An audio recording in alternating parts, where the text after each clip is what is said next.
Well, hello, everyone, and welcome to the first Summit for Democracy.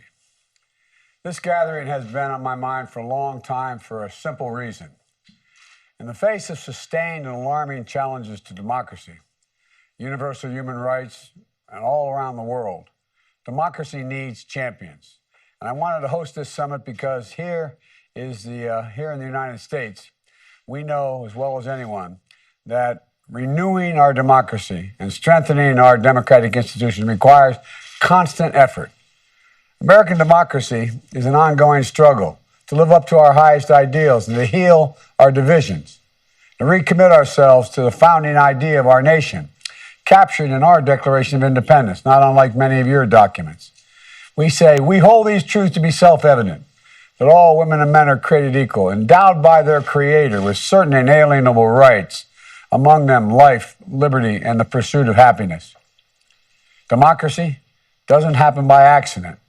We have to renew it with each generation, and this is an urgent matter on all our parts, in my view, because the data we're seeing is largely pointing in the wrong direction. Freedom House reports in 2020 that marked the 15th consecutive year of global freedom in retreat. Another recent report from the International Institute of Democracy and Electoral Assistance noted more than half of all democracies have experienced a decline in at least one aspect of their democracy over the last 10 years, including the United States.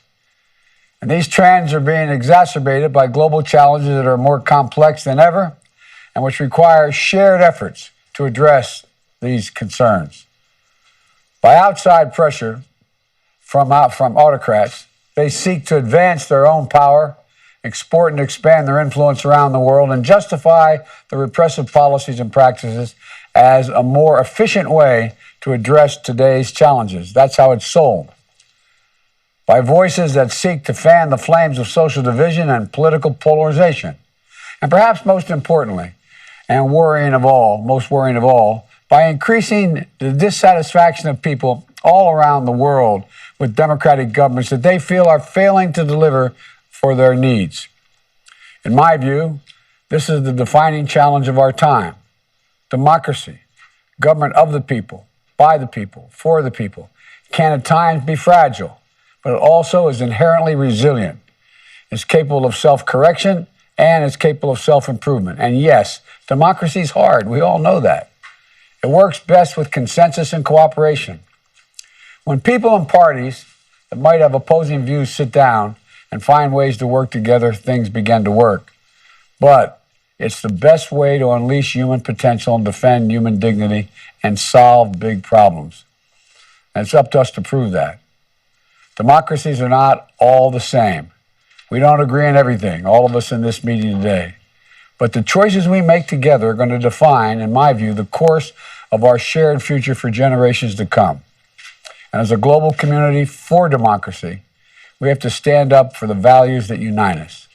We have to stand for justice and the rule of law, for free speech, free assembly, a free press, freedom of religion, and for all the inherent human rights of every individual. My late friend, Congressman John Lewis, was a great champion of American democracy and for civil rights around the world, learning from and gaining inspiration from other great leaders like Gandhi and Mandela. With his final words as he was dying to our nation last year, he reminded our country, quote, "Democracy is not a state, it's an act. Democracy is not a state, it is an act." So over the next 2 days, we're bringing together leaders from more than 100 governments alongside activists, trade unionists, and other members of civil society, leading experts and researchers and representatives from the business community, not to assert that any one of our democracies is perfect or has all the answers, but to lock arms and reaffirm our shared commitment to make our democracies better, to share ideas and learn from each other, and to make concrete commitments of how to strengthen our own democracies and push back on authoritarianism, fight corruption, promote and protect human rights of people everywhere, to act. This summit is a kickoff of a year in action for all of our countries to follow through on our commitments and report back next year on the progress we've made. And as we do this, the United States is going to lead by example, investing in our own democracy, supporting our partners around the world at the same time. From the earliest days of my administration, we pursued a broad-based agenda to prove that American democracy can still do big things and take on challenges that matter most. That's why we immediately passed what we call the American Rescue Plan, to get shots in people's arms as fast as possible at home and around the world, to help get this pandemic under control, and to stimulate inclusive and lasting economic recovery that's also helping to drive global growth. Last month, I was proud to sign a bipartisan piece of legislation, a true act of consensus between Democrats and Republicans in our country, the Infrastructure Investment and Jobs Act. This legislation will make a generational investment to deliver what people need most in the 21st century: clean water, safe roads, high-speed broadband internet, and so much more, all of which strengthens our democracy by creating good-paying union jobs that will translate to lives of opportunity and dignity for working people with better access to the tools and resources they need to thrive. And soon, I hope to sign into law a bill we call the Build Back Better Plan, which will be an extraordinary investment in our people and our workers and give American families just a little more breathing room to deal with their problems and their opportunities. Our domestic agenda has been focused on delivering for the needs of the American people, strengthening our democratic institutions at home. My first day in office, I signed an executive order to advance racial justice and equality. And my administration recently released our first national strategy on gender equality and equity. We're fostering greater worker power because workers organizing a union to give them the voice of the workplace and their community and their country isn't just an act of economic solidarity. It's democracy in action. We're making it easy for Americans to register to vote. And we've doubled the number of attorneys defending and enforcing voting rights laws through our Department of Justice. And my administration is going to keep fighting to pass two critical pieces of legislation that will shore up the very foundation of American democracy: the sacred right of every person to make their voice heard through free, fair, and secure elections. We need to enact what we call the Freedom to Vote Act and the John Lewis Voting Right Advancement Act to prevent voting discrimination, provide baselines for accessing the ballot box, and ensure the will of the voters is upheld, and so much more.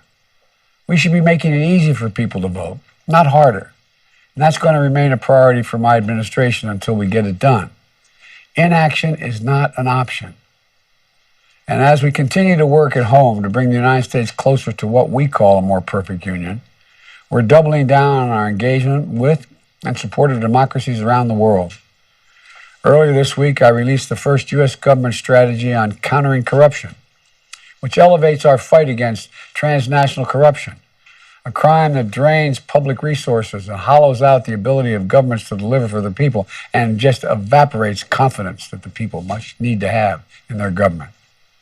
The strategy includes working with other partners, all of you around the world, to improve transparency, hold corrupt actors accountable, reduce their ability to use the United States international financial system to hide assets and to launder money. And today I'm proud to launch the Presidential Initiative for Democratic Renewal, which will focus efforts across our diplomacy and foreign assistance programs to bolster democratic resilience and human rights and globally. Working with our Congress, we're planning to commit as much as $224 million in the next year to shore up transparent and accountable governance, including supporting media freedom, fighting international corruption, standing with democratic reformers, promoting technology that advances democracy, and defining and defending what a fair election is. Let me give you a few examples of the kind of work this initiative will entail. A free and independent media. It's the bedrock of democracy. It's how publics stay informed and how governments are held accountable. And around the world, press freedom is under threat. So we're committing critical seed money to launch a new multilateral effort of our International Fund for Public Interest Media to sustain independent media around the world. And through our USAID, we're going to be standing up a new defamation defense fund for journalists to help protect investigative journalists against nuisance lawsuits designed to prevent them from doing their work, their vital work around the world. We're going to launch new programs to help connect anti-corruption activities across civil society, the media, academia, labor, and protect whistleblowers, and help partners eliminate money laundering and safe havens. To ensure that our democracies are strengthened by the voice of all citizens, this presidential initiative includes programs to advance women and girls in civic engagement and political leadership, empowering the LGBTQ community, individuals to participate in democratic institutions, promote labor law reform, and work organizations. It includes new lines of efforts with our partners to address online harassment and abuse and reduce the potential for countries to abuse new technologies, including surveillance technologies, to suppress the rights of their people to express their views. And we're going to stand up two rapid response cross-cutting initiatives that support the key goals of this summit: the Fund for Democratic Renewal and the Partnership for Democracy program. It's going to allow the State Department and USAID to surge funds to support our partners working on democratic front lines around the world. My fellow leaders, members of civil society, activists, advocates, citizens, we stand at an inflection point in our history, in my view. The choices we make, in my view, in this moment, are going to fundamentally determine the direction our world is going to take in the coming decades. Will we allow the backward slide of rights and democracy to continue unchecked? Or will we, together, have a vision and the vision, not just a vision, the vision and courage to once more lead the march of human progress and human freedom forward? I believe we can do that, and we will, if we have faith in ourselves and in our democracies and in each other. That's what this summit is about. I'm so looking forward to a productive session and discussions that we'll have over the next 2 days. I'm looking forward to the connections we'll build to support our work moving forward. So let's get to work. Thank you all so very much for your patience. Mr. President, thank you so much for kicking off the Summit for Democracy and pushing us to consider how we can strengthen our democracies to meet the challenges before us in this new century. As the President mentioned, we have been very much looking forward to today's discussion, the work that's going to follow from it, on how democracies can deliver better for our people. And as the President said, and as I think we all know, our democracies are facing growing challenges around the world, from within and from without. Decreasing citizen trust in government, threats to democratic institutions. We've seen a democratic recession in recent years. And these are not challenges to be taken lightly. We have a lot of work to do.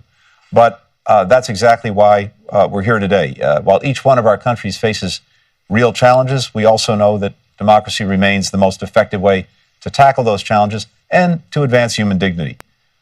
From engagements with civil society to reforms to strengthen democratic institutions, we have an immense opportunity today to learn from each other's experiences. And that's really one of the driving ideas behind this gathering. So we will now begin a closed door session. I'd respectfully request our friends from the media to leave the room as we get started on that.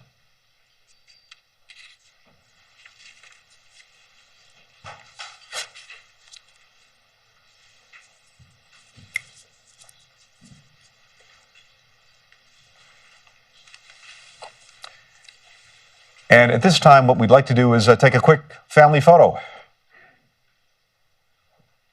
We will begin by taking an official group photo to commemorate your participation in the Summit for Democracy. Please look directly into your camera and smile.